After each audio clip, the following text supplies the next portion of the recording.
doesn't, well, who cares? I was downstairs in the hotel lobby the other day, and who should I bump into but a man named Marilyn. So I asked him a few questions, and he gave me a few answers. Would you say the Marilyn Manson is who you are? Or has it become who you are? I think Marilyn Manson is what I've always been, even growing up, but I had to give a name to it, you know. Mm-hmm. It really described it. I mean, even before, you know, when I was a kid, I still felt the same way, but when I started the band, it really gave me the courage to believe in myself and to express my ideas. So, but don't you sometimes miss just, you know, getting up in the morning, taking a shower and walking outside the door, or do you still do that? I still do that. I mean, it's different now, but things have happened so gradually that we've been around for so long, and it hasn't really been successful overnight, so it's not a shock to the system, you know. Mm. But how do you feel about it? Well, sometimes, you know, it would be interesting if I could go somewhere and people didn't know who I was, but at the same time, you know, it's something that I'm accustomed to. It's something that I enjoy. You know, I wouldn't complain about it. Yeah. Do you do your own makeup? Oh, really? You're really good at it, then. Oh, thanks. I'd love for you to come to the show sometimes and do my makeup. Should be fun.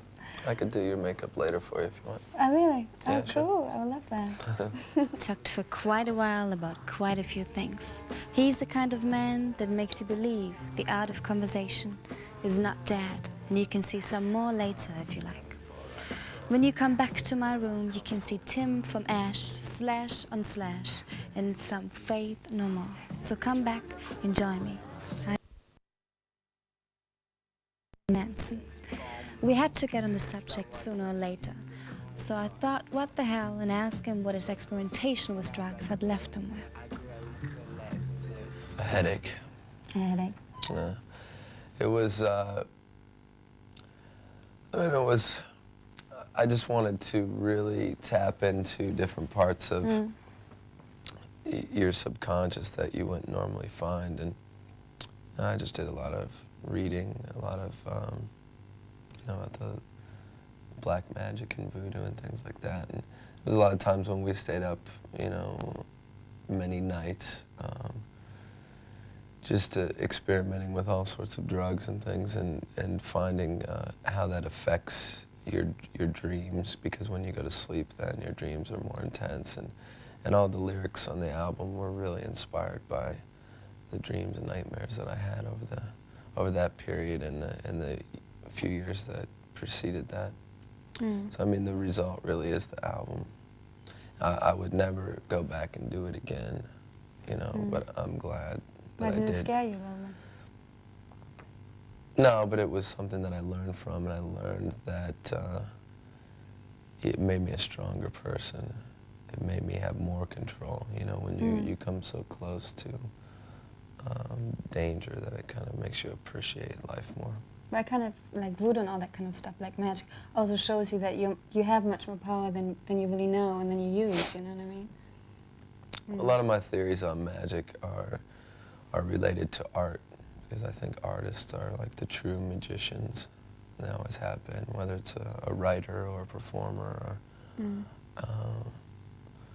or whatever you might be. It's, I think the things that you create and how it affects people is magic, Yeah, more than that's anything. True. That's true. But did you ever go on like a science and stuff like that? Like, you know, the voodoo, how they have those, how do you call them? When they dance around and with the spirits and the chicken and stuff like that. Well, through all my experiences, rituals tend to be created for people because they don't have the confidence in their own mental power. And because we're raised so ritualistically that you feel like you have to go through some sort of procedure in order to do something, when a lot of times it's just the simple power of your will that can make things happen for you. It's true.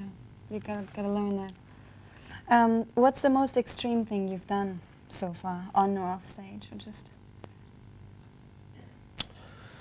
It depends, you know, because I don't consider a lot of the things that I do to be extreme so much as just the way I like to do them. So for me to do something extreme would be to, you know, go to the shopping mall and mix with everyday people, because it's almost a different world to me. It's kind of alien. So that would be the most extreme thing.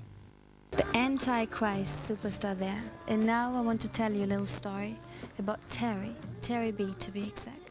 Now you may know her as the lead singer of the very cool Manho, where she sings and the guitar scream loudly. Ingår inte det egentligen i en föräldraroll också, att förmedla det, att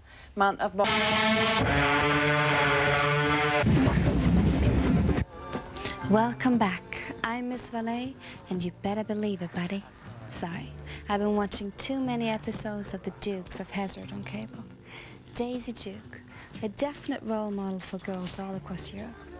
Anyways, we got the last part of my chat with that nice young man, Marilyn Manson. So, what's the deal with you and Satan? If there is a deal. Oh, if I made a deal, I did pretty good, but you know, I've always considered God and Satan to be, you know, like your left and your right hand, just like Marilyn and Manson. You know, I don't even get mad, but it annoys me when people say that, you know, I'm a Satan worshiper and things like that, because it's kind of pointless. I mean, if there was a devil, he would be worshiping me because I'm much more successful than he is these days. But it's, I think it's just man has to create things like that to help understand himself. But I have a great understanding of myself, so I don't need something to worship, you know. I feel like there is greater powers in nature, but you work with them, you don't serve them. But don't you hate it that people always say, just because of your appearance, they say, oh, you know, devil, and they, you know, tell the kids, you can't go and see this concert, you're too young for this, you can't go there, you know what I mean? Doesn't it bother you sometimes that you're so judgmental, you know? Well, it does, but at the same time, it kind of creates another power in itself. Because I try and expose people to their fears, and if that's one of their fears, you know, hopefully they'll get a better understanding of it. And, like, do you believe in life after death? I'm open to the idea of it. I mean, it would be interesting to... So many people are so concerned with what happens to them after they die, they don't enjoy living while they're here. So, I mean, all of my, you know, affinity to death is always to get a greater appreciation of life, it seems like, here and now. And do you see yourself, like, do you always see yourself create, and do you see yourself as, like, people, you know, that people really remember you, or do you just want to do the music for another 5 or 10 years and then have a family or do other things? Do you want to be remembered as an icon, huh? You and me are going to start a family. Oh, yeah. We get together, huh? Black and white. I'll do it as long as I enjoy it. I wouldn't do anything any longer. You know, I would never do it just for money or just for... because I had to, you know. If that's my attitude now, if something's not right, I just won't do it, because in the end you have to make yourself happy. So, I mean, I can see myself enjoying it for many years to come, but... It must be quite hard for you to settle down, because you've such a, like, culture around you, you know. You're not only a band, you're a whole new, you know, thing. I guess this is part of my nature, so I don't have a hard time with it. Afrika i Sierra Leones huvudstad Freetown fortsätter sönderfallet drygt 2 veckor